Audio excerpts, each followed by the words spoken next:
This week we're looking at Jonah in his darkest, deepest, depressed state.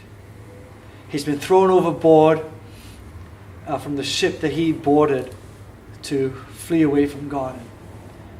In his prayer in Jonah chapter 2, you can even get a hint that he attributes all of this calamity that faces him, he attributes it to God. And in the depths of the fish that he's in, when he's surrounded by darkness and cold, some believe it's even like death itself that Jonah went through. We discover that Jonah himself even discovers that he's all alone.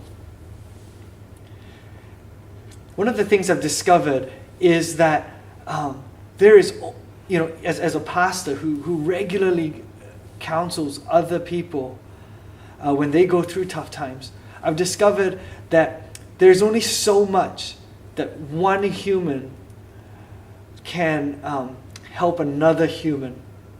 There is only so much that one person can understand of another person. You can never really go through exactly what another person is going through. And there are some things in life where we just have to journey ourselves. There's a song that comes to mind when I think of that. And it goes, "Nobody knows the trouble I've seen." In some versions of that song, it goes, "Nobody knows but Jesus." That's where Jonah lands. When he's all by himself, none of his friends are around, nobody's watching even. And that's when he calls out to God, the God that he ran away from, but will ultimately be the one who saves him. That God rescues him. There was a period in my life just recently when I turned, in my mid-30s, where, as I look back on, would have been a period where I went through depression. I went through several months, and on the outside everything seemed okay to everybody, but on the inside, probably only my wife knew about this, on the inside I was an absolute wreck. I would wake up in the morning and I would cry, and I would feel like so alone.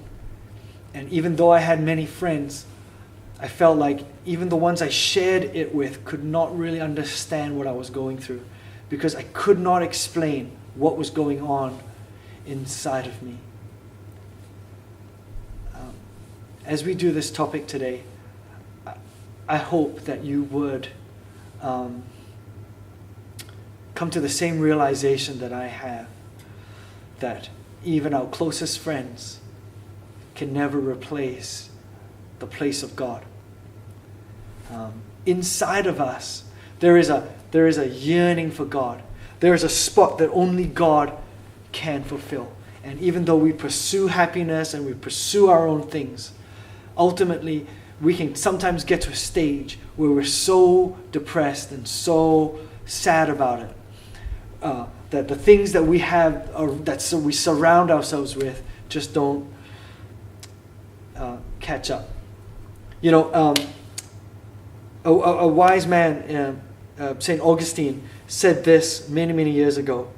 He said, "God, you made us for yourself, and our hearts are restless until they find their rest in you."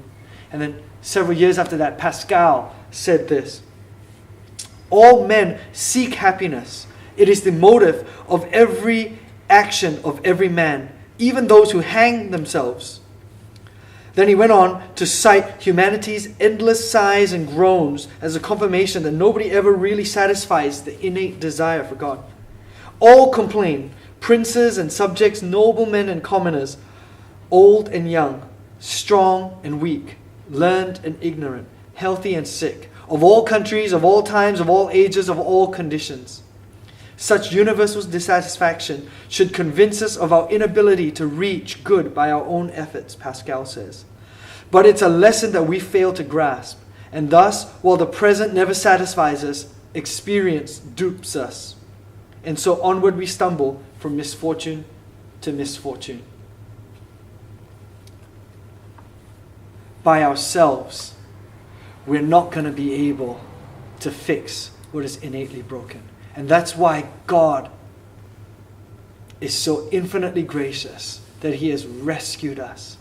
I hope that whatever's going on in your life, you will be able to discover a God who can reach out to your inner, deepest, darkest depths and pull you out. God bless.